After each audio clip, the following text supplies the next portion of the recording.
Let's talk some Tennessee Volunteer football. We're going to take a look at their roster. I got On3's Cody Belair, National Scout, and it's a recruiting channel, so we're going to take a look back at a former 5-star recruit that's going to break out this year for Tennessee. Also a 3-star that's going to outplay that high school ranking. Cody, who do you got as your 5-star breakout player for Tennessee? Yeah, Josh, I think you'll sense a theme in today's show once I get rolling on this, but the receiver position for Tennessee going into 2025 is a gigantic question mark. However, we know who the players are going to be tasked with turning that question mark into an exclamation point, and that starts with former industry 5-star Mike Matthews. He saw the field last year a bit, totaling 7 catches for a little under 100 yards, but as someone with a former 5-star rating going into year 2, with a ton of production from the year before, leaving that wide receiver room, the expectations are high, and rightfully so. He has the size, he has the speed, he has the ball skills to be a high-volume target for this Volunteer offense, and he should be seeing a ton of red zone looks going into 2025.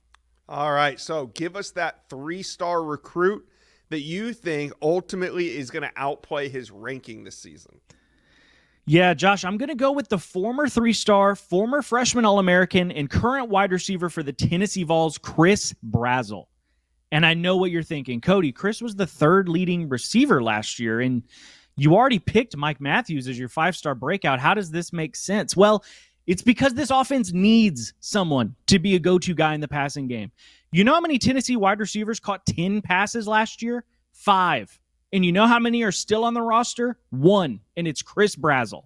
So I'm here to tell you that Chris Brazzell should not only be a breakout player for Tennessee, but he should be leading the team in targets. This is the type of player that moves the chains for you, stretches the field for you, and puts the ball in the paint for you. I think last year it was the Dylan Sampson show, but in 2025, it's the year of Chris Brazzell. Yeah, and, really no surprise with your picks there, because all the production that Tennessee lost this offseason, most of it came at the wide receiver position. So, Tennessee fans, talk to Cody and I. How are you guys feeling about the wide receiver position? We know Mike Matthews has to step up. We know it. That's what this offseason's been about. But beyond him, who else is going to make plays for you at wide receiver this year? Let us know. Comment section below.